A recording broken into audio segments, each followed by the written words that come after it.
मुश्किल कोई आए डर जाने से क्या होगा, जीने की तरकीब निकालो मर जाने से क्या होगा।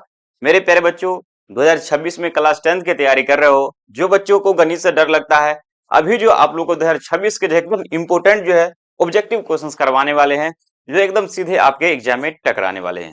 जी हाँ, बिल्कुल। आप भी अगर 2026 में क्लास 10 की तैयारी कर रहे हो और बहुत कमजोर हो गणित में, अभी ऑब्जेक्टिव क्वेश्चन बतला रहे हैं, सारा तुम्हारा एग्जाम में टकराने वाले हैं। तो टाइम को वेस्ट किए बिना हम लोग क्या करेंगे, शुरू करेंगे। सबसे पहले हम लोग देख लेते हैं।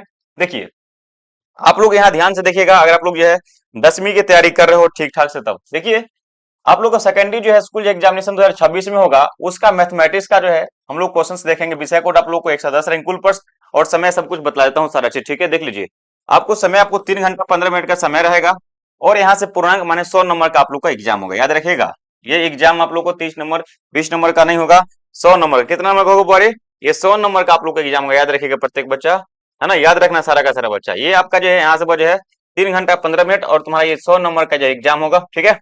और क्वेश्चंस आप लोग को कितना रहेगा बता देते हैं। यहाँ पे आइए, सारा चीज सारा इन्फॉर्मेशन दिया हुआ है, आप लोग को टेंशन नहीं लेना है, सारा चीज समझाता हूँ। देखो, एग्जाम का पैटर्न वगैरह सारा चीज मैं बतला देता हूँ, और कैसे कैसे आप लोग को प्रिपरेशन करनी है, बिल्कुल डरना नहीं है। चलिए, तो यहाँ पे ध्यान से देखिएगा प्रत्येक बच्चा। देखिए, वस्तुनिष्ठ खंड यहाँ पे अ और खंड ब रहेंगे, और खंड यहाँ अ और ब में ध्यान से देखेंगे प्रत्येक बच्चा, ठीक है। देखिए, खंड यहाँ पे अ है, और अ में देखना सारा का सारा सेक्शन यहाँ पे ए है, और इसमें वस्तुनिष्ठ प्रश्न, जिसको हम लोग बोलते हैं ऑब्जेक्टिव क्वेश्चंस। क्या बोलते हैं, ऑब्जेक्टिव क्वेश्चंस। कौन सा क्वेश्चंस रहेंगे प्यारे बच्चों, ऑब्जेक्टिव क्वेश्चंस रहेंगे। और ऑब्जेक्टिव क्वेश्चंस कितना रहेगा वो भी समझ लीजिए। देखिए, प्रश्न संख्या 1 से लेकर 100 तक आप लोग को 4 विकल्प के साथ जो है ऑब्जेक्टिव क्वेश्चन दिए, 100 क्वेश्चन रहेगा। याद रखिएगा, आप लोग को 100 क्वेश्चन रहेगा, और 4 गो विकल्प रहेगा, और उसमें से क्या करना है, एक विकल्प जो आपका सही होगा उसको क्या करना है, टिक आउट करना है, ठीक है। तो चलिए क्वेश्चन की तरफ हम लोग बढ़ते हैं। उससे पहले एक बार आप लोग से जो है गुजारिश है कि लाइक नहीं किया तो लाइक करके चैनल को सब्सक्राइब कर लो, ताकि मैं इस तरह का ढेर सारा क्वेश्चन पेपर लेके आऊंगा जो सबसे पहले एग्जाम में आप लोग को टकराने वाला है। तो देर ना करो, ऐसा ना हो कि आप लोग के एग्जाम में जो है आप मिस करो चीजों को। तो इससे अच्छा है कि अभी क्या करो, चैनल को सब्सक्राइब कर बेल आइकन को प्रेस करो। चलो शुरू करते हैं। उससे पहले, शुरू करने से पहले एक बार सब बच्चे कमेंट में क्या करेंगे, फटाक से जो है जय मां सरस्वती जरूर एक बार क्या करेंगे, लिख देंगे। चलिए, तो हम लोग शुरू करते हैं। देखिएगा, 100 क्वेश्चंस में से आपको क्या करना है, 50 क्वेश्चंस का ही जवाब देनी है। चलिए देखिए, पहला क्वेश्चन आपके स्क्रीन पे ये रहा। पहला क्वेश्चन कह रहा है, महोदय निम्नलिखित में से कौन परम संख्या। परम संख्या क्या होता है, वो जिसको पी बट्टा क्यू के रूप में लिख सकते हो, जिसको पी बट्टा में लिख सकते हो उसे क्या बोलते हैं हम लोग, परम संख्या बोलते हैं। तो 4 ऑप्शन दिया गया है यहाँ पे। देखिए, 7 प्लस रूट 7, ये कभी भी परम नहीं होता है। रूट 25 तो 5 होता है, लेकिन रूट 3 का मान होता नहीं, ये तो आपका परम हो गया, है ना। ये भी आपका ऊपर में। अब देखो यहाँ से ऑप्शन नंबर सी पे आओ। देखो, एक का वर्गमूल तो यहाँ पे ऊपर में बाहर में ऑलरेडी है, और 4 का वर्गमूल कितना, 2 होता है। तो 1/2 ये तो बट्टा में आ गया, इसका मतलब आंसर क्या होगा, इसका आंसर इसका सी हो जाएगा। समझ में आई होगा, जिसको बट्टा में लिख सकते हैं उसको परम संख्या बोलते हैं। तो इसका आंसर क्या होगा, इसका आंसर आप लोग का सी होगा। See the correct, see the right answer होगा, ठीक है। चलते हैं, देखते हैं फिर अगली क्वेश्चन नंबर 2 की तरफ हम लोग बढ़ेंगे। क्वेश्चन नंबर 2 आपके स्क्रीन पे ये रहा, ध्यान से देखो प्रत्येक बच्चा। क्वेश्चन नंबर 2 देखिए, कह रहा है यहाँ से, यदि m एक पूर्णांक है तो प्रत्येक जो है विषम पूर्णांक का रूप कैसा होगा। मैंने आप लोग को अच्छे से पढ़ाया भी था, विषम पूर्णांक का रूप क्या होता है। देखिए, ऑप्शन है इसका m+1 है, m है यहाँ पे जो है 2m है, और 2m+1 है। प्यारे बच्चों ध्यान से देखना सारा चीजों को, कह रहा है विषम विषम। आप मान करो यहाँ पे m का मान तुम 1 लोगे, तो यहाँ पे 1+1 जोड़ोगे, 1+1 जोड़ोगे तो 2 आ गया। क्या ये विषम दे रहा है, विषम संख्या, बिल्कुल नहीं सर। यहाँ पे ये भी, ये तो आपका सम का मशीन है, ये भी आपका क्या है, सम का मशीन है। बच गया एक यहाँ पे, हो गया सर 2m+1। ये कैसे हो गया, m का मान 1 रखे, देखो m का मान 1 रखो, 2 गुने 1 प्लस का 1, 2 प्लस 1 कितना आ गया, 3 आ गया। 3 तो विषम संख्या है ना, यस या नो, याद रखिएगा। तो इसका कौन सा आंसर होगा, इसका आप लोग का जो आंसर निकल के आएगा, आंसर नंबर आपका जो डी होगा, D the correct, D the right answer होगा, ठीक है। चलते हैं फिर देखते हैं अगले क्वेश्चन की तरफ बढ़ेंगे। अगली क्वेश्चन आपके स्क्रीन पे देखिए, यहाँ से ये रहा। देखिए, क्वेश्चन नंबर बहुत 3 है, 3 नंबर क्वेश्चन को ध्यान से देखिएगा प्रत्येक बच्चा। ये क्वेश्चन बिहार बोर्ड में आप लोग को इस बार भी आने वाला है, याद रखिएगा सारा का सारा बच्चा। मैं जो चीज बोलता हूँ हमेशा एकदम सही सही बोलता हूँ, याद रखिएगा प्रत्येक बच्चा। और यहाँ से देखिए, कह रहा है निम्नलिखित में से किसका दशमलव प्रसार शांत होता है। और शांत होने का मैंने कंडीशन बताया था, जिसका फैक्टर 2 और 5 में होना चाहिए उसको क्या बोलते हैं, शांत बोलते हैं। तो ध्यान से देखिए, यहाँ से जो है 11/99, 21 का नीचे वाला का तोड़ेंगे तो ये तो होगा नहीं 2 और 5 में। फैक्टर मतलब गुणनखंड करना। इसका उसका देखिए, यहाँ से जो है 23 का गुणनखंड करेंगे तो 23 23 गुने 1 आ गया, इसका मतलब 2 और 5 में नहीं है। 45 का तुम क्या करेगा, यहाँ से जो है 3 गुने, यहाँ पे जो है 3 गुने 5 भी कर सकते हो, एक बार 3 आएगा, ये भी कर सकते हो, बहुत सारा कर सकते हो। तो बाबू ये अभी आपका नहीं होगा। देखो 80 का करोगे ना, ये आपका जो आंसर होगा 2 और 5 में टूटेगा, 2 के पावर 4 कहोगे सर कैसे, तो इसको 2 के पावर 4 गुने 5, 16×5 = 80, याद रखिएगा। तो इसका क्या आ गया, यही आपका शांत होता है, यानी जिसका फैक्टर्स आप लोग 2 और 5 के रूप में होगा, इट इज कॉल्ड शांत, ठीक है। चलिए तो अब आंसर क्या हो जाएगा, यहाँ से सी हो जाएगा, see the correct, see the right answer होगा। चलते हैं फिर देखते हैं हम लोग अगली क्वेश्चन की तरफ हम लोग बढ़ेंगे, क्वेश्चन नंबर 4 की तरफ बढ़ेंगे। क्वेश्चन नंबर 4 आपके स्क्रीन पे देखिए, जितना सारा क्वेश्चन करवा रहा हूँ देख लेना, एक भी क्वेश्चन आपको जो ऐसा नहीं होगा जो एग्जाम में नहीं लड़ेंगे, सारा का सारा क्वेश्चन सिर्फ अंक चेंज रहेंगे, बात याद रखिएगा, पैटर्न सब सेम ही रहेंगे, सारा का सारा बच्चे पैटर्न सेम ही रहेंगे, ध्यान दीजिए सारा का सारा। देखिए यहाँ से ये रहा, देखिए कह रहा है कि यहाँ से जो है 0.87 का रैंकिंग, मैंने सिर्फ और सिर्फ 7 पर, मैंने ट्रिक ये सब बताया था क्लास 9 में, अगर आप लोग अच्छे से पढ़े हो देखना का जो संख्या लिखा है उसको लिख दीजिए, जो संख्या बाकी है उसको घटा दीजिए, और बट्टा जो संख्या यहाँ पे एक संख्या है तो 1 9, और जितना संख्या पे जो है रैंकिंग नहीं उतना 0। अब बताओ यहाँ 87 में तुम 8 घटाओ 17, 17 में तुम्हारा 9 आ गया, ये तुम्हारा 7 यही जो है तुम्हारा ये आ गया नहीं 7 9 अपन कितना आ गया 90, क्या ये है कहीं भी है ऑप्शन नंबर किस में है, आपका ऑप्शन नंबर सी में, सी में है, तो C is the correct, C is the right answer होगा। बहुत सारा क्वेश्चन आप लोग के एग्जाम में लड़ने वाला है, तो थोड़ा सा भी घबराइएगा नहीं, सारा का सारा क्वेश्चन मैं बताऊंगा, और एग्जाम में थोड़ा सा डरना नहीं है, ठीक है। अभी तो मैं आप लोग को शुरू भी नहीं किया हूँ, अभी तो स्टार्ट पहला ही वीडियो आप लोग को जा रहा है, अभी अभी से देखते जाइए कितना आप लोगों को मैं तैयारी करवाता हूँ, याद रखिएगा। चलिए अब अगला क्वेश्चन ये रहा, बच्चा देख के घबराता है, कह रहा है महोदय यहाँ से जो है 540 बराबर 2 के पावर x, 3 के पावर y और 5 के पावर z है, तो x y z का मान क्या होगा। बहुत सारे बच्चे देख के घबराता है कि सर आउट ऑफ सिलेबस है, ऐसा कुछ नहीं है। जरा ध्यान से देखिए प्यारे बच्चों, इस 540 है ना, इसका फैक्टर्स आप निकालो, फैक्टर्स मतलब गुणनखंड जिसको हम लोग बोलते हैं, ये निकालिए। जब आप निकालिएगा ना ये, तो तुम्हारा कितना आएगा 270 आएगा। फिर जब तुम लगाओगे ना, जब तुम 270 का आधा करोगे तो कितना आएगा मुझे बताओ, कितना आएगा 100, 135 आएगा, यस या नो। उसके बाद देखिए 3 से लगाओगे तो 45 आएगा, 45 आएगा। फिर जब 3 से लगाओगे कितना आएगा 15 आ जाएगा। फिर अब तो यहाँ से मैं आगे बढ़ता हूँ, फिर यहाँ से देखो 3 से लगाओ तुम, फिर यहाँ पे तुम 3 से लगाओ, फिर 3 से लगाओगे तो 5 आएगा, फिर 5 से लगाओगे तो 1 आएगा। इसका मतलब क्या आ गया, यानी 540 को यहाँ पे ये रहा 540, ये 540 बराबर क्या आ गया, 2 बार आया है, तो 2 के पावर 2 गुणे, उसका देखिए 3 कितना बार आया है, 3 आपका जो 1 2 3 बार आया है, उस ये 3 आपका 3 बार आया है गुणे, उसका देखिए 5 कितनी बार, 5 आपका 1 बार आया, कितनी बार आया बार, 5 आपका 1 बार, याद रखिएगा 5 आपका जो है, चलिए देखिए 5 आपका वो है 5 के पावर ये आपका 1 बार आया है। तो कह रहा है कि देखिए 2, तो इसका बेस और इसका बेस मिल गया दोनों का बेस, तो पावर भी मिलना चाहिए, तो एक्स का मान कितना हो गया, एक्स का मान 2 हो गया, एक्स बराबर कितना होगा 2 हो गया। अब देखिए 3 बेस मिल गया, वाई का मान कितना है, वाई का मान 3 आ गया, याद रखिएगा। उसका देखिए 5 बेस मिल गया, पावर दोनों का सेम होता है, जब बेस मिलता है तो पावर भी सेम होता है, तो यहाँ से वाई जेड का मान कितना हो गया, जेड का मान 1 हो गया। अब सवालवा जो पूछा है, ध्यान दीजिएगा, सवालवा कह रहा है कि यहाँ से x plus Y minus Z, यानी एक्स वाई को जोड़ दीजिए, जेड को घटा दीजिए।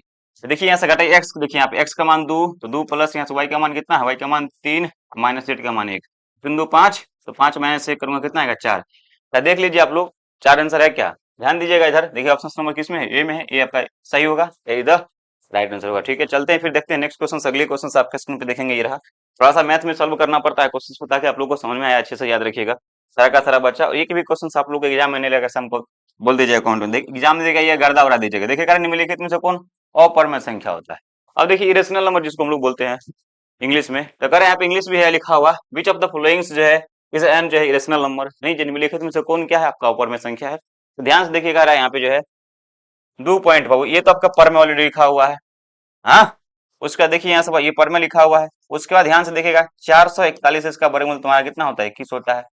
आप ध्यान से देखिए, बहुत सारा बच्चा फटाक से क्या करेगा, कुछ जल्दीबाजी में बहुत एकदम उत्तेजित रहेगा, कहेगा ये इतना आसान क्वेश्चन, वो वाला क्वेश्चन। ये भी आपका देखिए 13 13 गुना करेगा 169, ये भी इसमें बहुत सारा बच्चा इसी को टिक आउट करेगा, इसी को, लेकिन ऐसा करेगा तो गलती होगा। 13 13 करेगा तो 169, 169 का वर्गमूल होता है 13, 13 बटा 1, ये भी तो आपका आ गया पर में, ये भी आपका आ गया तुम्हारा, ये भी तुम्हारा पर में ही है, तोड़ना नहीं है इसको। अब देखो इसको काटेंगे, बहुत सारा बच्चा देखो काटेंगे तो 1/10 है, क्या आ गया 1/10। अब बताओ 1 का वर्गमूल तो होता है लेकिन 10 का होता है सर, बिल्कुल नहीं होता, इसका मतलब इसका आंसर क्या होगा, आंसर डी होगा, D the correct, D the right answer होगा। समझ में आ गया, अंडरस्टैंड। चलिए फिर बढ़ते हैं नेक्स्ट क्वेश्चन, अगले क्वेश्चन देखेंगे। चलिए आज ही ये अगली क्वेश्चन को आप लोग देख लीजिए और इस चीज को याद कर लीजिए, मैं बार बार कह रहा हूँ, ये क्वेश्चन के बारे में हमेशा से कहते आया हूँ और मैं अभी भी आप लोग को बार बार कहूंगा, देख लीजिए ध्यान से। कह रहा है महोदय एम और एन दो अभाज्य संख्या है, एम की जगह ए भी रहेगा, पी क्यू भी रहता है, याद रखिएगा। तो एम और एन दो अभाज्य संख्या, तो उनका मौसो क्या होगा, आपको हमेशा से पता है जो अभाज्य संख्या होती है उसकी मौसो कितनी होती है, हमेशा और हमेशा एक होती है, याद रखना है। चाहे वो ए भी रहे, चाहे ए कोमा बी रहे, चाहे पी कोमा क्यू रहे, चाहे आपका जो एम और एन रहे, चाहे कुछ भी रहे, हमेशा जब भी अभाज्य संख्या की बात आएगी और उसका मौसो मतलब एचसीएफ की बात आएगी, तो एचसीएफ हमेशा कितना होता है बाबू, एचसीएफ हमेशा याद रखना, हमेशा हमेशा कितना होता है, दो संख्या होगा, अभाज्य संख्या है तो उसका एचसीएफ हमेशा एक होगा। सर कहोगे कैसे, कैसे कहोगे, तो देख लो 2 और 3 है, 2 और 3 का देख लो, 2 और 3 में क्या होता है कि एक ही होता है इसका एचसीएफ, क्योंकि दोनों में फैक्टर्स एक आता है, जो मिलान जो कॉम्बिनेशन जो हम करते हैं कॉमन, तो इसका एक ही आता है। एचसीएफ निकालना बड़ा आसान काम है, इसलिए याद रखेंगे दो अवयव संख्याओं का मौजूद कितना होता चला, एक होता। चलिए हम लोग फिर बढ़ेंगे, यहाँ से देखेंगे ध्यान से अगली क्वेश्चन आपके स्क्रीन पे 18 नंबर क्वेश्चन से, सॉरी 8 नंबर क्वेश्चन से कह रहा है यहाँ से दो संख्याओं का गुणनफल, दो संख्याओं का गुणनफल। पहला नंबर तो क्वेश्चन का ए पहला ही कहा है क्वेश्चन, दो संख्याओं का गुणनफल, इसका मतलब क्या होता है, दो संख्या ए और बी है, इसका गुणनफल का मतलब क्या होता है, एलसीएम गुने एचसीएफ। इसका मतलब ये होता है, बहुत सारे बच्चा गणित में कुछ बेसिक ठीक है, दो संख्या का गुणनफल का मतलब ही क्या होता है, दो संख्या का गुणनफल मतलब एलसीएम गुने एचसीएफ होता है। तो आप पढ़िए क्वेश्चन क्या कह रहा है, देखिए गुणनफल जो है कितना दिया हुआ है, 23 से जो है 66 दिया हुआ है, ये आपका जो है 23 66 दिया हुआ है। कह रहा है उनका लघुत्तम, उनका लघुत्तम मतलब एलसीएम कितना दिया है, 182, 182 दिया हुआ है, गुने गुने। अब देखिए उसका समावर्तक मतलब एचसीएफ क्या होगा, एचसीएफ क्या होगा। आपको पता है कि कोई चीज गुना में रहता है, बराबर के साइड आता है तो भाग में आता है। अब यहाँ से क्या कीजिए, एचसीएफ बराबर आपका यहाँ से हो जाएगा, देखिए एचसीएफ बराबर आपका जो है, एचसीएफ बराबर क्या हो जाएगा, 23 जो है 66 बट्टा कितना हो जाएगा, 182 होगा। अब वो क्या करना पड़ेगा, भाग करना पड़ेगा इसमें 182 में। चलिए यहाँ से आंसर कितना आएगा, आंसर आएगा 13 आएगा, 13 काटिएगा तो 13 ही देख लीजिए 13 आंसर है कि नहीं, काटने के बाद 13 ही आता है, चेक कर लो एक बार 13 है इसमें, हाँ है। ऑप्शन नंबर ए ही में आपका, ध्यान से रखिएगा, ये रहा आपके स्क्रीन पे ऑप्शंस। इसका ऑप्शंस क्या करना है, ए टिक आउट कर लेना है, ठीक है। बाकी जितना सारा क्वेश्चन जो भी सिलेबस में आप लोग को डाउट होता है, मुझे कमेंट बॉक्स में कमेंट कीजिएगा, और मैथ का ये क्वेश्चन है इसको देख लीजिए और बहुत अच्छा से उसका याद कर लीजिए और दिमाग में सेट कर लीजिए क्वेश्चन को कैसे हम लोग सोल्यूशन करते हैं। एक एक क्वेश्चन में आप लोग को 100 का 100 क्वेश्चन को सोल्व करके एज ए टीटी मतलब सेम सेम क्वेश्चन में आप लोग को बताऊंगा, याद रखिएगा। चलिए देखिए, कह रहा है फिर 9 नंबर क्वेश्चन से, निम्नलिखित में से किसका दशमलव प्रसार अशांत है। अशांत का मतलब क्या होता है महोदय, जो 2 और 5 के जो है रूप के सिवा तीसरा आए, मतलब इनऑर्डर 2 और 5 के जो है सिवा मतलब उसके बाद, मतलब कह सकते हैं कि 2 और 5 रहना चाहिए, लेकिन उसके साथ दूसरा आदमी रहेगा तो क्या होगा, अशांत होगा। कह सकते हैं आप, देखो यहाँ 40 है, इसका फैक्टर 2 और 5 में होता है, लेकिन तीसरा आया नहीं आया, 160 है इसका भी होगा। अब देखिए 200 है, इसका 200 का 100 ये भी आपका, लेकिन 441 का कीजिएगा तो देखिए 21 गुने 21, सब 2 और 5 में आ गया, सबका फैक्टर जो है, सबका फैक्टर नीचा वाला का, सबका नीचा वाला का जो है सब 2 और 5 में, फैक्टर मतलब गुणनफल करोगे तो 2 और 5 में ही आएगा, लेकिन 441 का करोगे तो 21 गुने 21 आएगा। जो 2 और 5 में नहीं होता वही क्या होता है, वही आपका अशांत होता है। क्या होता है, वही अशांत होता है। तो इसका आंसर क्या हो जाएगा, आंसर आपका डी हो जाएगा। नेक्स्ट क्वेश्चन देखिए, क्वेश्चन आपके स्क्रीन पे बहुत अच्छा क्वेश्चन है, वीवीआई क्वेश्चन है, पसीना छूट जाएगा बच्चा सबको देख के क्वेश्चन का, याद रखिएगा। देखिए कह रहा है गुरुजी P बराबर जो है ए बी क्यू पी, यानी ए पी बराबर क्या है, ए बी के पावर 3 तथा Q बराबर ए के पावर 4 और बी, यहाँ P और Q धन पूर्णांक है तथा जो है ए और बी जो है अभाज्य संख्या है, तो इसका लघुत्तम क्या होगा। ऐसा क्वेश्चन जब भी पावर वाला आएगा तो कहेगा एलसीएम ज्ञात करने के लिए, तो बड़ा सिंपल सा बड़ा एकदम शॉर्ट ट्रिक है, याद रखना है।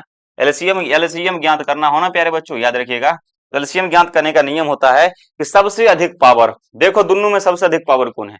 अब देखिए यहाँ पे ए और यहाँ भी ए है, तो ए का सबसे अधिक पावर कितना है, ए है और ए 4 है। आपको पता है सबसे अधिक पावर कितना होता है, ए 4, देखिए ए 4 हो गया। उसका देखिए यहाँ बी है और यहाँ बी है, तो यहाँ बी का पावर 1 है 3 है, तो बी का पावर सबसे अधिक कितना है, बी 3। इसका आंसर क्या हो गया, ए के पावर 4 बी 3, एकदम ए के पावर 4 बी 3। देखिए है कहीं क्या, अगर है तो सही होगा। नंबर किस में है, सी में है, तो सी द करेक्ट। सी ऐसे ऐसे क्वेश्चन बड़ा आसान होते हैं, मैं कहा ना सारा क्वेश्चन को सॉल्व करके बताऊंगा, टेंशन नहीं लेना है, याद रखिएगा।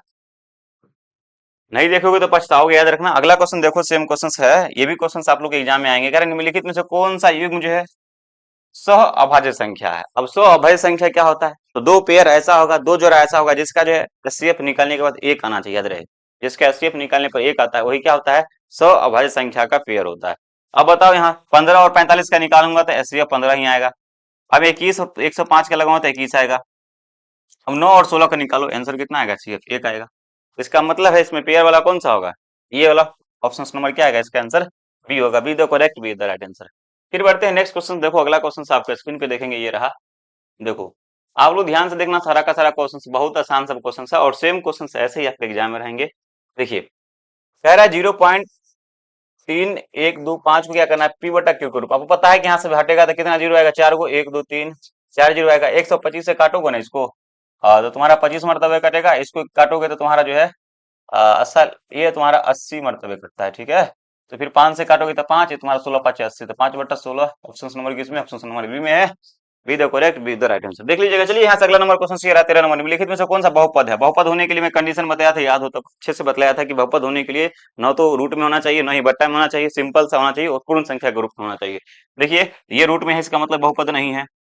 आप उस ध्यान रहे, सबका सब बचा। यहाँ से देखिए ए भी रूट में है, ये भी नहीं होगा। ये भी रूट में है तो ये भी नहीं होगा। उसके बाद देखिए यहाँ से जो है ये आपका बट्टा में है तो ये भी नहीं होगा। उसका ध्यान से देखना सारा का सारा बच्चा। और यहाँ से देखिए, यहाँ से ये आपका देखिए ये आपका बहुपद होगा क्योंकि एक्स के पावर 3 है, यहाँ से एक्स स्क्वायर है। ये रूट रूट में चलता संख्या चलता है, लेकिन चर मतलब एक्स वाई जेड रूट में नहीं होना चाहिए। संख्या हो सकता है क्योंकि इसका मान होता है ना कुछ। 121 का मान कितना होता है बाबू? 11 होता है। ये क्या हो गया? संख्या हो गया। तो बाकी आप एक्स वाई जेड ये रूट में नहीं रहना चाहिए, बहुपद का नियम होता है। अगर अच्छे से पढ़े हो तो क्लास की बहुपद का तब। चलिए फिर बढ़ते हैं, हम लोग देखेंगे नेक्स्ट क्वेश्चन। अगले क्वेश्चन देखेंगे, अगली क्वेश्चन आपके स्क्रीन पे देखेंगे। ये रहा, देखिए बड़ा अच्छा क्वेश्चन है ये। क्वेश्चन आज ही नोट कर लो, एकदम वीवीआई क्वेश्चन है। देखिए कह रहा है बहुपद हुआ जो है एक्स प्लस 3 इसका स्क्वायर है, और यहाँ से एक्स की इसका घात क्या होगा? देखो इसका स्क्वायर करने पर एक्स का मान यहाँ पे 2 हो जाएगा। फिर यहाँ से देखो क्योंकि इसका जब ए प्लस बी का होल स्क्वायर तो लेकिन आएगा। अब देखो यहाँ पे एक्स क्यूब है, ये एक्स क्यूब हो गया। ये दोनों के पावर जोड़ दो, दोनों के पावर क्या करो? जोड़ दो। तो 2 और 3 जुड़ेगा कितना होगा? 5। इसका आंसर कितना होगा? 5। याद रखना पावर जोड़ा जाता है। क्या कहना जाता है? पावर को जोड़ा जाता है, उसी को हम लोग क्या बोलते हैं? घात। ऐसा वाला क्वेश्चन में। चलिए अब कह रहे हैं यहाँ से 15 नंबर क्वेश्चन है। बहुपद जो है 2x² माइनस से यहाँ पे क्या है 6 के शून्य क्या होगा? इसका शून्य ज्ञात करना हो, बड़ा सिंपल सी बात है। शून्य ज्ञात करने का नियम बतलाया है 2x² माइनस 6 बराबर क्या करो? बराबर में 0 कर लो। शून्य निकालने का मतलब क्या करना? बराबर में 0 करना होता है। अब देखो 2x² बराबर इधर जाएगा तो 6 आएगा। अब यहाँ से x² ये गुणा में है, इधर आएगा तो बट्टा में आएगा, आपको पता ही है। ये 2 अब यहाँ से काटूंगा ना, x² बराबर कितना आएगा? 3 आएगा। आपको पता है कि स्क्वायर जब हटता है तो प्लस माइनस में, क्योंकि 2 शून्य है, याद रहे। x² का मतलब 2 शून्य होता है। यहाँ से प्लस माइनस का क्या होगा? √3। यानी ये आप कह सकते हो कि x बराबर एक बार जो है √3 प्लस का, और x बराबर जो है माइनस का √3। देख लीजिए कहीं है क्या? ये रहा प्लस का √3 माइनस का √3। आंसर नंबर किसमें है? आंसर नंबर ए में है। और ऐसा क्वेश्चन आएंगे ही आएंगे, याद रखिएगा सारा का सारा बच्चा। देख लीजिएगा एग्जाम देखा होगा तो मजा मजा है, याद रखिएगा। चलिए नेक्स्ट क्वेश्चन देखता हूँ मैं। अगला क्वेश्चन आपका स्क्रीन पे देखेंगे, ये रहा। चलिए हाँ देखिए 16 नंबर क्वेश्चन है। 16 नंबर क्वेश्चन बहुत ही खूबसूरत सा प्यारा सा क्वेश्चन है। देखिए ये रहा, ठीक है। चलिए पी एक्स बराबर जो है 2x² माइनस का 8x माइनस का जो है 12 है। तो पी दो माने जहां पे x है, x का मान कितना रखना है? x का मान 2 रख के चेक करनी है। x का मान देखिए पी एक्स होता है ना, तो इसमें x का मान कितना है? चला x का मान 2 है, तो 9 में है ये, ठीक है। अब देखिए x का मान 2 रखिए, यहाँ पे जब 2 रखिएगा तो 2 गुने 2 का स्क्वायर हो जाएगा। अब माइनस यहाँ पे 8 रखिएगा, 8 गुने 2 होगा, माइनस का कितना होगा? 12 होगा। अब देखिए 2 गुने यहाँ पे 2 का स्क्वायर 4, 4 दूना 8, यहाँ पे गुना कीजिए तो 8 होगा, और माइनस 8 दूना 16, माइनस कितना? 12। अब ध्यान से देखिए सारा का सारा बच्चा, ध्यान से देखो। देखिए अब 8 माइनस 8 आप 12 जोड़ लो तो माइनस का 20 है आंसर। हमको जोड़ने आता है, आप लोग जोड़ लीजिएगा, ठीक है। माइनस का यहाँ पे देखिएगा 20 आंसर है, तो आंसर नंबर यहाँ पे जोड़ लेना इसको, ठीक है। चलिए 8 में से 28 घटेगा माइनस का, तो माइनस का 20 ही बचेगा, ठीक है। चलो नेक्स्ट क्वेश्चन देखो, यहाँ से ये रहा 17 नंबर क्वेश्चन है। 17 नंबर क्वेश्चन से बहुत सारे बच्चा और बहुत सारे जो है इसमें जो है टीचर्स लोग भी फंस जाते हैं, तो इसको ध्यान रखेंगे। देखिए कह रहा है कि जो है बहुपद जो है 3y² प्लस का 7y माइनस के एक शून्य के एक दूसरे के व्युत्क्रम हो तो के का मान। मेरे पास में किसका ट्रिक है, याद रखिएगा। व्युत्क्रम वाला क्वेश्चन का ट्रिक है। देखो इसका फार्मूला होता है ए बराबर सी। ए बराबर तो ए का मान ये होता है, सी आपका ये होता है। तो के का मान ज्ञात करने के लिए कहा है। देखिए ए का मान 3 है और के का मान कितना? माइनस का है। माइनस इधर आएगा तो के बराबर क्या हो गया? माइनस का 3। ये मेरे पास में जुगाड़ है, ये याद रखना। ए बराबर से इसका फार्मूला होता है, और कैसे तो मैं बाद में सिद्ध करके बतलाऊंगा, ठीक है। अब यहाँ से ये रहा आंसर नंबर किसमें है? डी में है। नेक्स्ट क्वेश्चन की तरफ हम लोग बढ़ेंगे। अगले क्वेश्चन देखिए ये रहा, याद रखना। चलिए देखो कह रहा है 18 नंबर क्वेश्चन है। 18 नंबर क्वेश्चन को ध्यान से रखना। कह रहा है गुरुजी शून्य का माइनस का 2 और 5 वाले बहुपद की संख्या कितना होगा? माइनस 2 को शून्य का दिया हुआ, कह रहा है इससे कितना हम लोग बहुपद बना सकते हैं? याद रहे 2 को शून्य का दे, चाहे 3 को चाहे 5 को दे, हम बहुत अनेक और करोड़ों क्या कर सकते हैं, जो हम बना सकते हैं। आसान रखिए, अनंत बना सकते हैं। इनफाइनाइट मतलब अनगिनत है। क्वेश्चन नंबर किसमें है? ऐसा क्वेश्चन आएंगे डायरेक्ट अनगिनत करेंगे, ठीक है। चलिए नेक्स्ट क्वेश्चन ये रहा, बहुपद पी एक्स बराबर 5x² प्लस का 7x माइनस 12 के जो है शून्य का अल्फा और बीटा है, तो 5 अल्फा प्लस बीटा का मान क्या होगा? ये भी अच्छा सा क्वेश्चन से। देखिए अल्फा प्लस बीटा बराबर होता पहला नंबर क्या है? इसका मतलब गुरुजी माइनस का बी बट्टा है शून्य का योगफल होता है। एक्सरसाइज 2.2 में आप पढ़े होंगे, याद रखिएगा। देखिए माइनस बी का मान कितना है? 7 है, और यहाँ से देखिए ए का मान कितना है? ए का मान 5 है, तो कितना हो गया? 7/5। इसमें कितना से गुना करना है? 5 से गुना करना है, तो कर दीजिए 5 से, एक कैंसिल हो गया। माइनस कितना गया? 7। आंसर नंबर किसमें है? आंसर नंबर आपका ए में है। A the correct, A the right answer होगा, ठीक है। चलिए बहुत बढ़िया, फिर हम लोग बढ़ते हैं, देखते हैं यहाँ पे अगली क्वेश्चन की तरफ हम लोग बढ़ेंगे। अगली क्वेश्चन से आपके स्क्रीन पे ये रहा, 20 नंबर क्वेश्चन, क्या शानदार सा क्वेश्चन है। देखिए त्रिघात बहुपद लिया गया है। देखिए कह रहा है कि अल्फा बीटा गामा त्रिघात बहुपद ए एक्स क्यू प्लस का बी एक्स प्लस का सी एक्स प्लस का डी के जो है शून्य का अल्फा बीटा गामा हो, तो है शून्य हो तो अल्फा बीटा गामा का मान क्या होता है। तो प्यारे बच्चों इसका डायरेक्ट मेरे पास में जुगाड़ भी है, टेक्निक भी है। देखो मैं एक चीज बता ही देता हूँ आज, देखना कि ये जो है ना अल्फा बीटा गामा, इसका मान जो है माइनस का डी बट्टा ये होता है, मुझे याद भी है। लेकिन कहोगे सर कैसे होता है, तो मैं एक थोड़ा छोटा सा क्लिप्स लेता हूँ। देखो जितना सारा यहाँ पे है ना वो, अरे देखिए यहाँ पे ए है, यहाँ पे बी है, सी है, तो क्या करो बी सी डी इसको लिख दो पहले। ये रहा आपका बी, ये रहा सी और ये रहा डी। सबके नीचे में क्या करो ए डाल दो, सबके नीचे में क्या करो, सबके नीचे में ए डाल दो, क्या करो ए डाल दो। और यहाँ से तुम क्या करो माइनस शुरू करो, माइनस प्लस माइनस। पहले आपका जो है alpha plus beta plus gamma हो गया, ये माइनस का भी बट्टा है। दूसरा तुम्हारा अल्फा बीटा, अल्फा बीटा दूसरा जो गामा, यहाँ पे जो अल्फा बीटा उसका बीटा गामा, उसका जो है प्लस का जो है अल्फा गामा, ये हो गया। ये आपका आ गया ये वाला। अब कहोगे अल्फा गुने बीटा गुने गामा बराबर, ध्यान से देखिए माइनस का डी बट्टा, ये क्या हो गया, एकदम जोगाड़ है ये, याद रखिएगा। मैथ जब पढ़ोगे तो मजा ही आ जाएगा। माइनस का डी बट्टा आंसर नंबर क्या आ जाएगा, डी होगा, D the correct, D the right answer होगा। ठीक है, फिर बढ़ते हैं हम लोग देखेंगे अगली क्वेश्चन, सब देखेंगे अगली क्वेश्चन ये रहा। प्यारा सा खूबसूरत सा क्वेश्चन है, क्वेश्चन नंबर 21 है। 21 तक क्वेश्चन हो गया, तो मैं यहाँ पे क्या करता हूँ 20 क्वेश्चन ही रखता हूँ। ठीक है, बाकी मैं क्या करूंगा आप लोग को लाइव जब क्लास में आऊंगा तो लाइव क्वेश्चन में क्या करूंगा, ढेर सारा क्वेश्चन में आप लोग को जो है प्रैक्टिकल करके प्रैक्टिकल भी करूंगा, और मैं प्रत्येक क्वेश्चन को सोल्व करके बताऊंगा। एक एक क्वेश्चन को 100 क्वेश्चन सोल्व करूंगा। देखना मैथ में आप लोग को डर सारा का सारा दूर हो जाएगा। तो चैनल को सब्सक्राइब करके वीडियो को लाइक कर लो। जय हिंद, जय भारत।